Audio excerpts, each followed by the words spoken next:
Andrés Lagos y Ricardo Tampier los invitan a Las Mil Caras.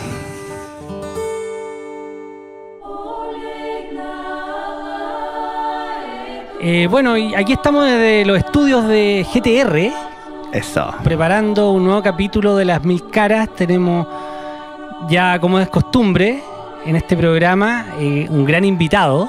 Como siempre, gran invitado. Siempre. Gente que está dejando huella en este país y más allá. Exacto.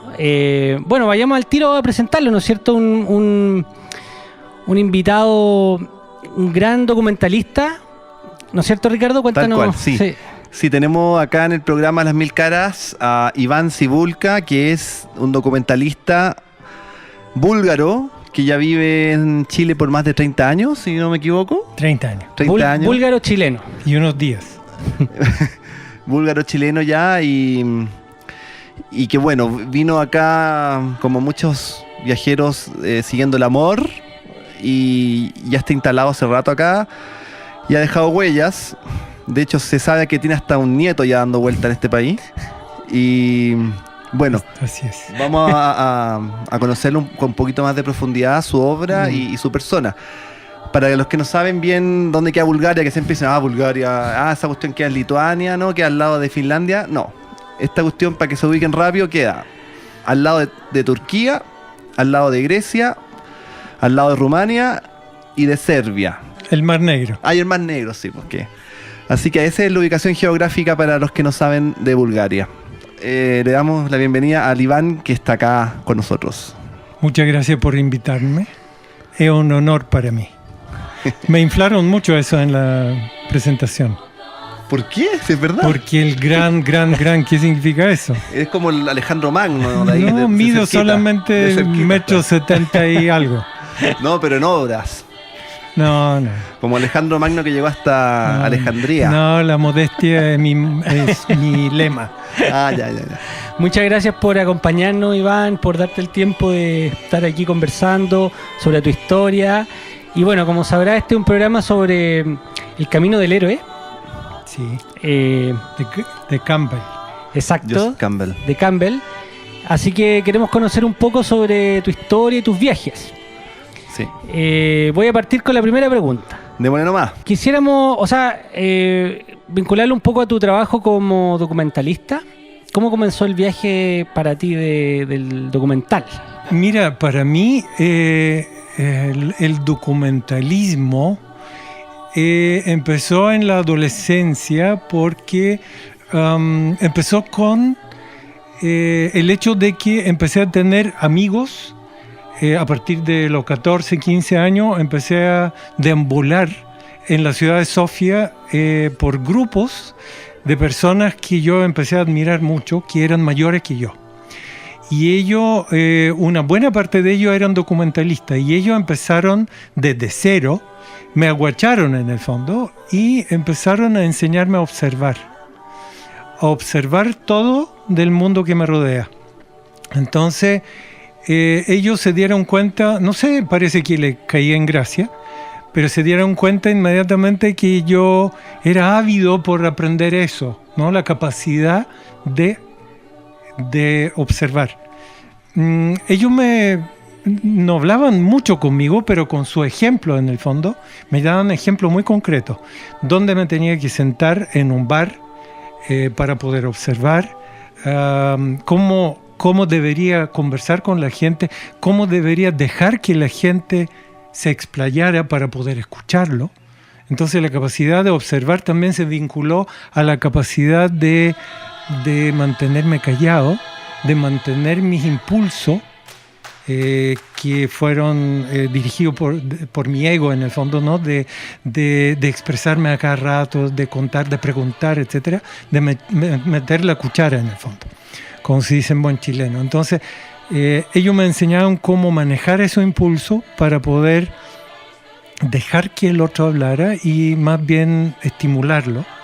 Entonces, de ahí mi interés por los documentales. Ahora, después de terminar de estudiar cine en la ex Alemania democrática, tuve dos opciones: o meterme en el cine de ficción o en los documentales. Y para mí ya era un tema práctico, porque para meterme en el cine de ficción, que era más de moda y en general tenía más prestigio, como siempre, porque se ve más, se comenta más, etcétera, ¿no? Oye, pero disculpa, ¿estos amigos tuyos eran documentalistas o eran amigos más grandes nomás? Estos que te enseñaron a observar. Era una mezcla. Ya. Pero los que me enseñaban eran documentalistas. Ah, ya. Entonces ellos captaron en mí algo que ellos quisieron seguir desarrollando en el fondo, ¿no? Y me adoptaron como un chiche en el fondo, como una mezcla entre aprendiz y chiche. Ahora a la distancia lo veo así. Entonces, a la hora de tener que elegir entre estar 5 años como goma en el fondo para poder llegar eventualmente a realizar una película de ficción y empezar inmediatamente a ser asistente de un documentalista y hacer mi propio documental, yo elegí lo segundo. O sea, de alguna manera la gracia del documental es que es más rápido, es una cosa que se te ocurre una idea y llevarlo a cabo se demora mucho menos que una película de ficción que hay que mover un buque entero. No es necesariamente así, porque ¿no? Me ha tocado dirigir documentales por 7 años. Ya. Y es que depende del tema. Lo que pasa es que en aquel entonces me dieron la oportunidad de empezar inmediatamente con un documental propio. Y para mí era una chance de poder saltar inmediatamente en el agua y aprender a nadar. ¿Cómo fue? De ahí nos vamos a meter como en tu experiencia más de vida, que parece interesante igual contar tu experiencia sobre haber vivido en la ex Unión Soviética, ¿no es cierto? No. ¿No es interesante? Yo viví en la órbita soviética porque Bulgaria era simplemente fue conquistada por los soviéticos a fines de la Segunda Guerra Mundial, y todos los Balcanes en el fondo fueron conquistados por los soviéticos y se entabló el socialismo, obviamente sin preguntarle a la gente si quería o no, simplemente porque Bulgaria era además país enemigo de la Unión Soviética en la Segunda Guerra Mundial, siendo parte del eje Japón, Alemania fascista, o sea, Alemania hitleriana, Italia. Entonces los soviéticos y los ingleses se tomaron en el fondo el territorio búlgaro. Estudié en la RDA. Allá conocí a mi mujer, que es chilena, y por eso estamos hablando acá en Chile. ¿Pero cómo fue tu experiencia como documentalista en la RDA? O en los años como universitario, podríamos decir. Que fue muy interesante porque en el fondo nos tocó estudiar en la época en que ya empezaba la perestroika. O sea, empezó a resquebrantarse el hielo rígido, digamos, del sistema establecido, muy estalinista, muy vertical. Y empezaban los nuevos vientos que no eran tan nuevos, digamos, porque desde el año 68 en Checoslovaquia muchos jóvenes checos también querían una democratización del socialismo sin perderlo. Pero a nosotros nos tocó en el fondo ese nuevo viento que empezó a remover lo supuestamente inamovible, ¿no?, del estalinismo muy rígido y muy vertical, y eso era muy bueno para nosotros, porque nosotros empezamos a documentar eso.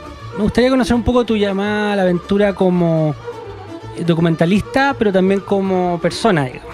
Y lo podemos unir a que en esa misma etapa simultáneamente aparece el rechazo a la aventura o la ayuda sobrenatural. Exacto. En ese mismo proceso. Te toca la puerta este fantasma encapuchado y te dice, ya vamos para afuera, y tú dices, ya, que te estaba esperando hace rato. O dices, no quiero, estoy calentito en mi casa. A ver, prometiendo resolver la última pregunta de lo sobrenatural, fue el llamado del amor, porque el amor es lo más natural, pero también lo más sobrenatural que hay. Y el llamado del amor es irresistible. Yo creo que es uno de los llamados más irresistibles que existe, que yo conozca, es el llamado del amor. Entonces, a ver, el amor dijo su última palabra, y por eso estamos acá en Chile a 13.000 y algo de kilómetros por líneas rectas, dicen las estadísticas, alejados del lugar donde yo nací y me crié. Ahora, a ver, para mí hubo varias llamadas en el fondo de la aventura. Primero, en mi niñez, yo me percaté que mi abuelo paterno, que yo no pude conocer porque había muerto unos años antes de mi nacimiento, había sido nómade. Era de Praga y se trasladó a Bulgaria, llamado por la aventura en el fondo, porque lo llamaron como joven músico, joven talento, a armar ciertas cosas en Bulgaria, y él armó la orquesta de la corte del rey, se encargó de armar la ópera, el conservatorio, de pasada se había casado con mi abuela, etcétera. Entonces el amor también selló todo esto, y él se quedó finalmente. ¿Selló o atrapó? O atrapó. Entonces, y él se estableció en Bulgaria hasta su muerte. Entonces, yo de niño chico escuchaba esos cuentos, veía las fotos de Praga, de un país lejano, veía amigos, gente sentada alrededor de una mesa, que vivía distinto, etcétera. Y eso para mí era el llamado en el fondo de la aventura también. Porque yo sentía que heredé una mochila que era de un viajero. Luego yo de cabro chico, me metía en el entretecho y encontraba mochilas de cuero, de distintos tipos de mochilas que habían sido usadas por la gente que vivía antes que yo en esta casa. Entonces yo heredé esa gana en el fondo de pararme, y además allá en la montaña está encima de la ciudad, como acá en Santiago, y yo todos los fines de semana me subía a la montaña. Pero más allá de eso, con mi papá nos gustaba mucho, nosotros nos relacionábamos con mi papá a través de los viajes. Entonces, en auto, pero nos pegábamos manso viaje, digamos, de Sofía a Berlín, Sofía, pasando por Praga, por distintos lugares. Y también me recuerdo que uno de los viajes más cortos, pero deseado para mí, era, yo le decía, papá, vámonos al aeropuerto. Entonces él me llevaba al aeropuerto de cabro chico, y allá de la terraza observábamos esos tremendos motores. Yo tenía que taparme los oídos, digamos, con esa tremenda moles, digamos, que venían hacia nosotros, y a mí me gustaba muchísimo ver a los extranjeros bajándose y pasando por la aduana y llegando, y hablaban otros idiomas y tenían otro perfume. Y mi papá ahí en esa época, como todos los papás, siempre preguntan una pregunta clásica y latosa, que es: hijo mío, un día cuando tú crezcas, ¿qué quieres ser? ¿O qué quieres hacer en el fondo de grande? Y yo me recuerdo que le respondí, sin pensar mucho, quiero ser extranjero. Ahora, fue una anécdota, y yo me recuerdo de eso porque él me lo recordó varias veces después. Pero lo tengo cumplido. En mi niñez hacia la adolescencia, por Bulgaria empezaron a pasar los hippies europeos camino a Katmandú. Eso me marcó. En paralelo con ese cuento del aeropuerto, los hippies pasaban delante de mi colegio. Entonces pasaban con su pelo largo al viento, en los Kleinbus, lleno de guagua, lleno de gente dentro de pequeños espacios, pero se trasladaban de Inglaterra, de Alemania, de Italia, de distintos países europeos, camino a un sueño. Entonces, ellos hablaban que iban a Katmandú, nadie de nosotros pendejos sabía hacia dónde se dirigían, pero eso para mí era marcador, porque en el fondo toda esta gente que vestía distinto, que eran un símbolo para mí de más libertad, se dirigían a un lugar con el viento en el pelo, ¿no? Mientras que a nosotros nos imponían tener pelo corto, como milico, etcétera, y nosotros soñábamos, digamos, dejarnos el pelo crecer. Yo recién acá en Chile, con 40 y tantos, 50 y tantos, pude tener pelo largo por primera vez en mi vida, digamos, y le hacía wichipirichi de lejos a los hueones que ya nos cortaban el pelo, ¿no? Que deben estar muertos, pero bueno, da lo mismo. Pero eso quería simplemente recordar, que para mí fue también muy marcador. Claro, mirar ese también como como héroes también, como incógnitos. Como llamado de libertad, llamado al camino. Exacto. Y paralelamente con eso leíamos On the Road de Jack Kerouac, digamos, y eso en el camino, que era un gran libro. O sea, con ese libro nosotros nos levantábamos y nos acostábamos. Y además andábamos por el país pendejos jóvenes, muy de 12, 13 años, andábamos a dedo por toda Bulgaria en el fondo para hablar con los camioneros, manteniéndolos despiertos de noche, pero los tipos viejos ya nos contaban toda su vida porque sabían que no nos íbamos a ver nunca más. Entonces era absolutamente, se abrían absolutamente todas sus cajas de Pandora, y nosotros después nos juntábamos en X ciudad, los pendejos, los amigos del grupo, digamos, de los mochileros, y nos intercambiábamos historias de los viejos que nos habían contado. Todo eso hace el puzzle para mí del primer empuje hacia la aventura. Por lo tanto, cuando yo conocí Lili, que es mi actual esposa, no me costó nada partir hacia ya estaba como incorporado ya. Hacia un país donde había dictadura. Sin embargo, y no sabíamos a quién nos íbamos a enfrentar. Sin embargo, era el llamado de la aventura, en el fondo, que lo hizo posible también. Quería preguntarte sobre tu obra, que a propósito, la última obra que pudimos ver, ¿no es cierto?, que fue Los vecinos volcánicos. ¿Qué fue lo que te llamó la atención de esa historia, digamos? Cuando explotó el volcán, algo me llamó la atención y algo me hizo vibrar con ese evento de una fuerza descomunal que había sacado en el fondo la gente de su hogar, y en un 2x3 lo desparramó en el fondo por la comarca y lo hizo emigrar a la fuerza.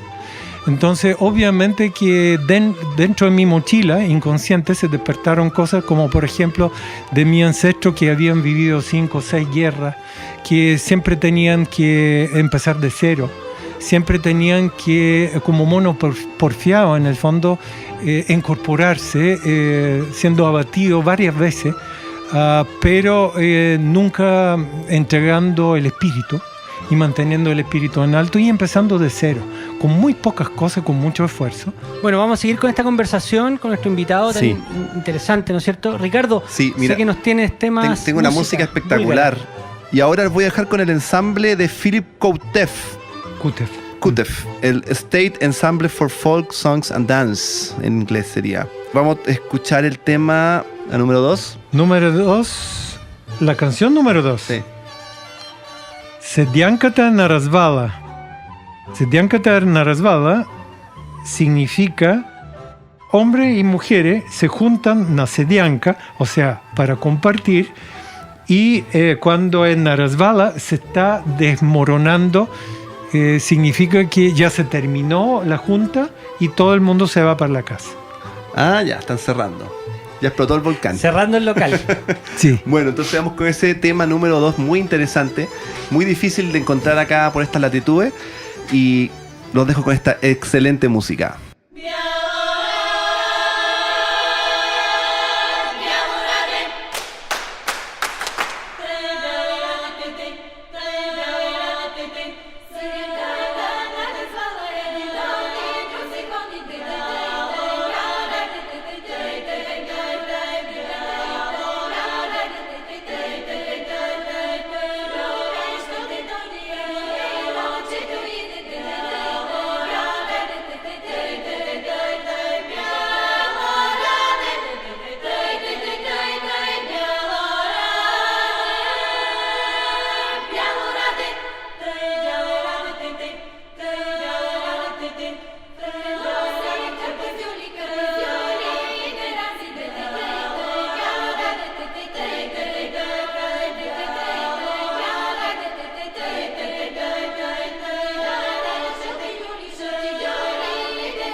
Bueno, vamos a comenzar ya con el capítulo 2 de nuestro programa. Trata el tema de la iniciación. Puedo preguntarle, a mí me gusta mucho el juego del entrevistador entrevistado. ¿Ya? Entonces, puedo preguntarle, por favor, si tengan la bondad de responderme, y la gentileza yo sé que la tienen, de responderme por qué cresta, qué es lo que le llamó la atención en este libro en particular, qué es lo que toca en ustedes para que hagan un programa con esa temática. Porque obviamente que ustedes algo buscan en eso. O sea, entrevistando gente, hablando sobre ese tema, eso responde a ciertas búsquedas de parte de ustedes dos.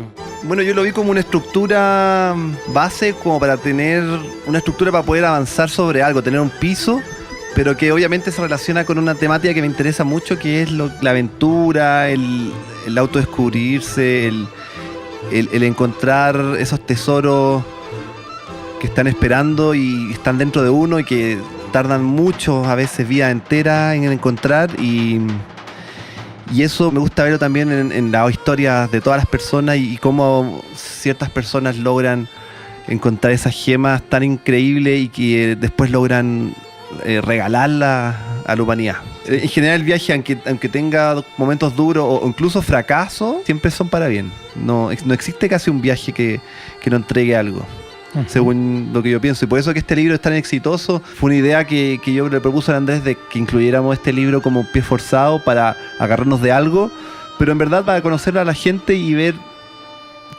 por qué han hecho lo que han hecho. Porque tiene una lógica, aunque no la tiene muchas veces. Y los mitos siempre responden a eso, algo que no tiene lógica y a la vez sí tiene lógica. Y al final siempre da un resultado que enriquece la vida de todos. ¿Y tú, Andrés, qué onda? Espérate, pues yo estaba entrevistando. Verdad, sorry. Sí. No, me parece similar a lo que tú dices, en el sentido de que todas las personas tenemos algo de héroe, en algún momento, heroína o héroe. Entonces parece interesante conocer la historia de cada uno, digamos, vincularla a este camino, porque la vida finalmente igual es una evolución. Entonces, conocer eso de los otros es relevante, y por eso tratamos de invitar a personas que tengan algún viaje. Volvamos entonces a nuestro entrevistado. Sobre las pruebas, era la pregunta. ¿Cuál fue la primera prueba en tu llegada a Chile, a este mundo nuevo para ti? Porque no había estado en Sudamérica, ¿no es cierto? No había estado en Sudamérica para nada, ni en mis sueños. Pero antes de eso, el camino empezó de antes. Porque para mí fue salir del umbral de los conocidos, el umbral de la comodidad, en el fondo, ¿no? Del confort, como es moderno decirlo hoy día. Salir de ese umbral para mí fue ir a estudiar afuera. Yo al comienzo me resistía a eso, porque yo quería estudiar y no perder mis amigos, la juerga, los amigotes, la farra, todo eso relacionado con mi adolescencia. Entonces, en el fondo me resistía a dejar de ser adolescente, ¿no? Pero no lo sabía.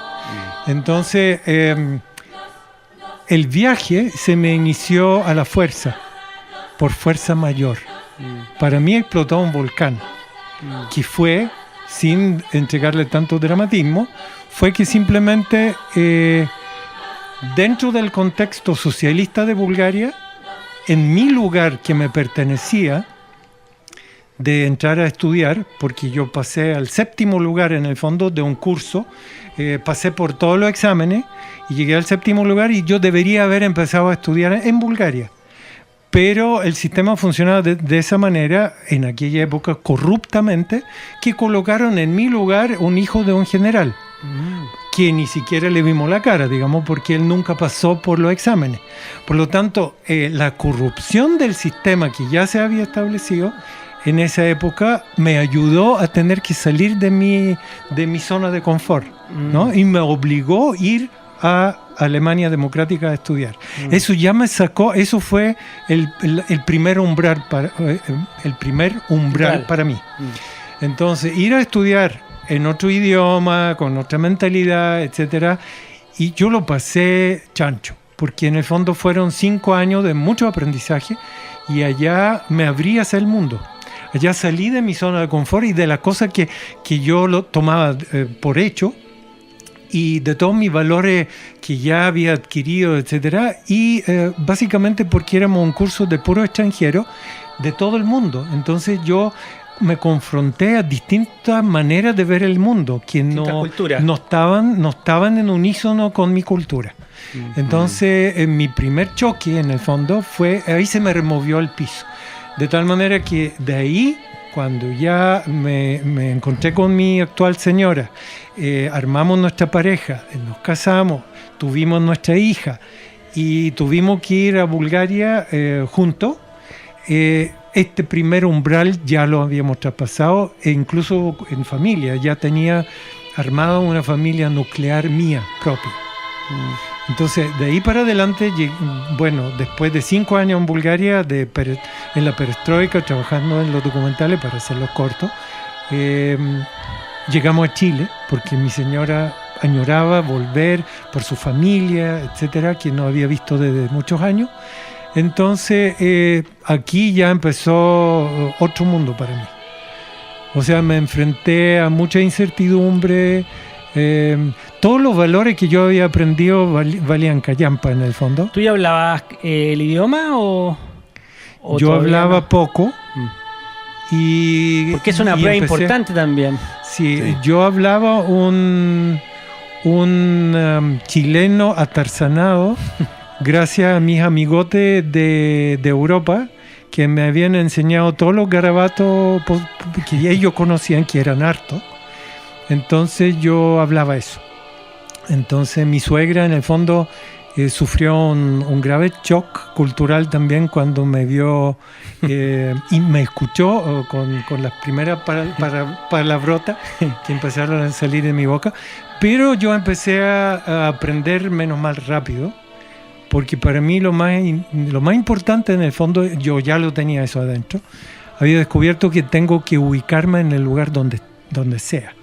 Entonces, para eso era absolutamente necesario aprender a hablar el idioma de acá, del lugar, y aprendí en el fondo de oído, así como mi papá, mis ancestros eran todos músicos. A mí la música y la musicalidad en el fondo me sirvieron para aprender rápidamente dónde estoy parado y cómo hablar y cómo entenderme con la gente. Bien. Bueno, ¿y qué más pues? ¿Qué otras pruebas ya desde el punto de vista del documental, digamos? Obviamente yo no pude empezar acá realizando mis propios documentales, porque a mí me tocaba acá empezar de goma, empezar otra vez de cero. Y eso para mí era normal, digamos, o sea, yo lo consideraba absolutamente normal, porque yo me tenía que insertar en una totalmente nueva realidad. Por lo tanto, pero gracias a cierta tenacidad, y yo diría cabeza dura, tenacidad, resistencia, insistí tanto llamando. En la página amarilla encontré un teléfono de Canal 13, me recuerdo. Como yo veía televisión abierta y veía Al Sur del Mundo en el Canal 13 y La Tierra en que Vivimos en el otro canal, en el fondo, que eran competencias, claro, en TVN. Y eran la única cosa que se parecían en algo a documental para mí. Entonces, a mí me gustó más Al Sur del Mundo, porque tocaba más el ser humano, y yo venía de esa experiencia en el fondo, ¿no? El otro era más como geográfico. Lo otro era más geografía, pero más bien era geografía y fauna, porque los seres humanos no estaban muy tocados, digamos, ¿no? Estaban muy superficialmente tocados como parte de la fauna por Sergio Nuño. En cambio, Lleda indagaba mucho más en el campesinado, en la gente, era más antropológico, claro, y eso me llamaba la atención. Entonces yo empecé a insistir, llamando, gracias a mi cuñado, tenía unos pesos de a 100 pesos, me recuerdo que, él me daba unas lucas, como una mesada en el fondo, para moverme en la ciudad, arreglar mis documentos, de todo eso que me tocaba hacer.